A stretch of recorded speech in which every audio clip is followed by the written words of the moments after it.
Hey everyone, in this video we will talk about how to calculate the difference in dates between any given dates.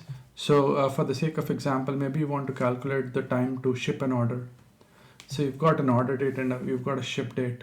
So you find the difference between that, and then you can know, hey, it's taking me 3 days or it's taking 5 days to ship an order. So let's see how we can calculate this. So I've got this table fact internet sales, and I'll click on these three ellipses here, and then I'll just click new column.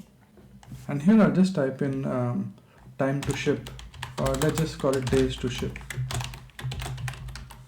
is equal to, and then I'll just say, so I'll use this function called DATEDIFF. So this is the function which you can use to calculate the difference in dates. And you can see it says date 1, date 2, and the intervals. You could say day, hour, months. So whatever you want to use to find the difference. So let's start. So I'll just say order date. And then the ship date. So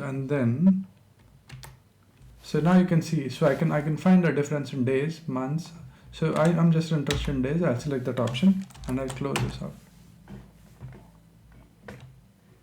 And so I've got this days to ship function here. So I'll just pick it up. I'll just select this, and PowerBI, let's just create a card so we know.